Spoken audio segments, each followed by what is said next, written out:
Oh, hey, what's going on, guys? Welcome back to Book Chat with EFC.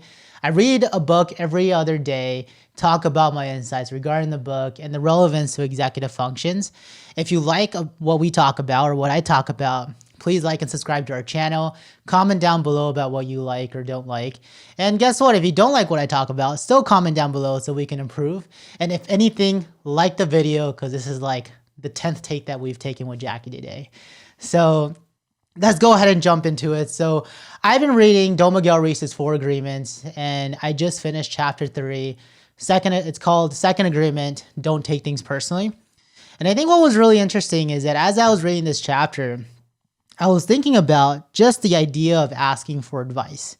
And if we think about it, or if I really think about it, when we ask for advice, we're generally asking for advice to the individuals that we trust, that we love, that have been with us, that have experienced life with us.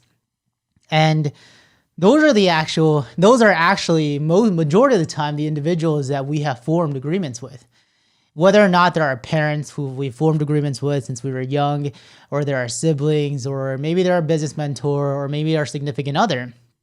But generally speaking, when we're asking advice on anything, we're asking advice on people that we trust and that we love. And what is really funny actually is that when we go in for advice, we generally have a preconceived idea of what we want the ideal response to be. And what happens is that, when you go for advice, obviously the person giving you the advice is going to tell you the truth of what they think of the circumstance, etc. And what happens is that if they don't necessarily agree with you, or they were kind of ticked off by something that you said, or feel like you're going against some sort of moral compass or whatever it is, they know all of the bad agreements that you've had with yourself that could really, really just frustrate the heck out of you. And it makes this agreement of don't take things personally that much harder. And I think that Ruiz explains this well somewhere in the beginning of this book when he talks about the idea of matot, or mitote, whatever you want to call it. Now, the matot is like this cloud of 1,000 voices all coming down, giving you their personal opinion on whatever agreement you're about to make, or whatever thing you're about to say, or thing you're about to do, etc. And what's interesting is that these are all the past agreements that you've made in your life that is either agreeing with your current agreement or disagreeing with your current agreement. And I think that for my clients out there that have attention deficits, or anybody out there that has attention deficits, I think this is like the perfect example of what distractions, like emotional distractions, means to you guys, where you're face down with a decision that you have to make, and then a gazillion channels turn on, all having their own opinions about what you should do. And what ends up happening is that we end up becoming paralyzed with a fear to move forward with whatever we want to do, because there's only maybe like a few agreements that are positive, but a lot of them are negative. But yet we still really want to do what we want to do.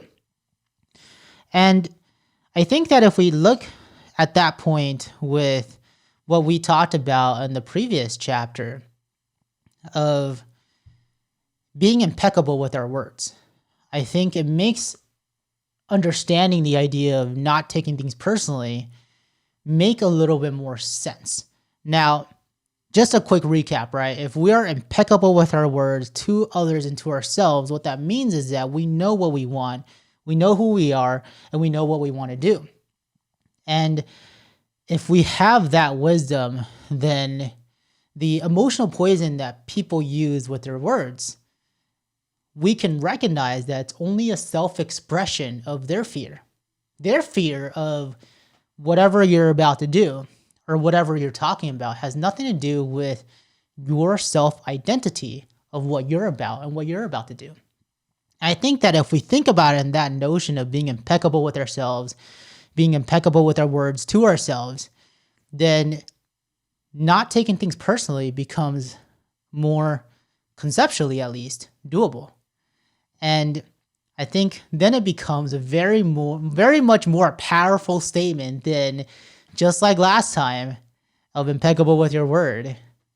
the idea of not taking things personally has been something that has been spewed all over social media, has been spewed all over our lives by our teachers, by our family members. Hey, don't take things so hard. Don't be so hard on yourself. Don't think so much about what people say. Like, don't let others affect you. But those are all just sayings that have no substantial stories or concrete ideas of how do you actually become someone that doesn't take things personally.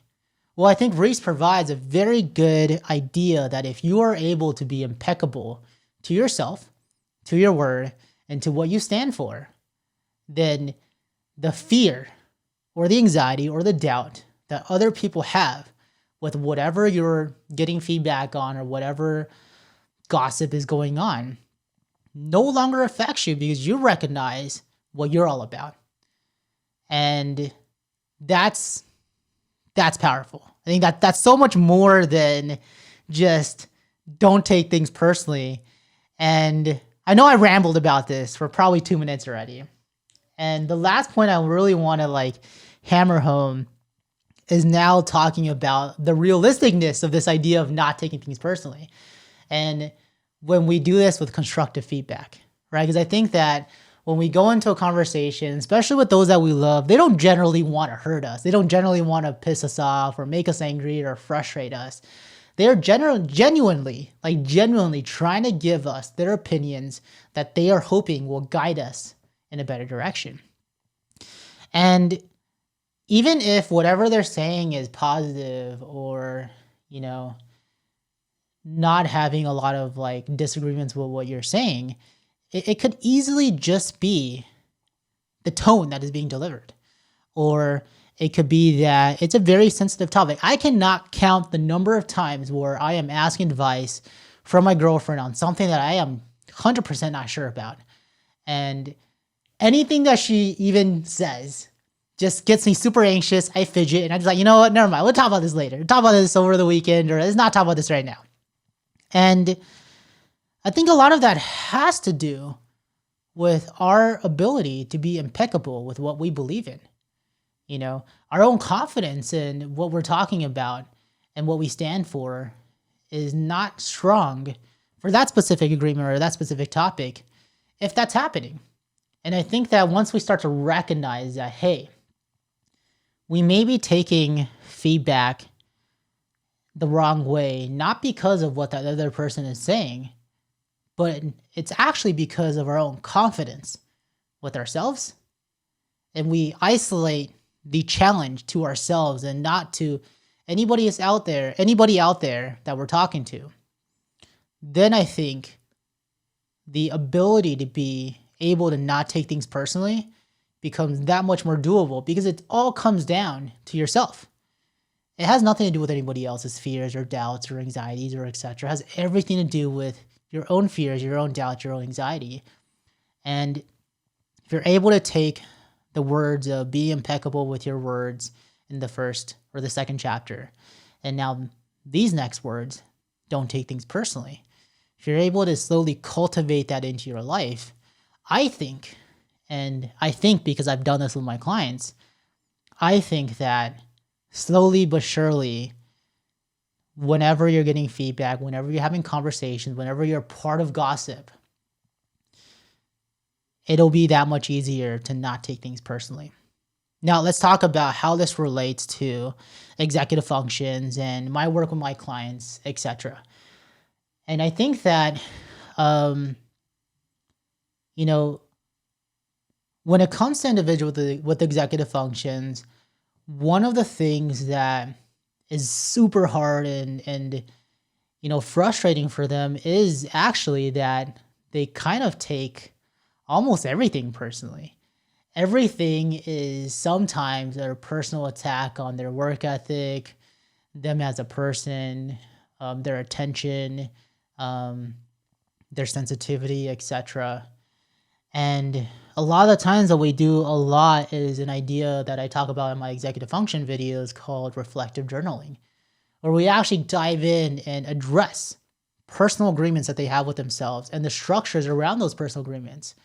And when we're able to dive in and address the structure with their personal agreements, we begin to see that a lot of the obstacles that they're encountering and a lot of the taking things way overboard and being way too personal with advice or how people react or etc. comes down to their own confidence with themselves. And I know this might be like, oh yeah, no duh, Dan, like of course.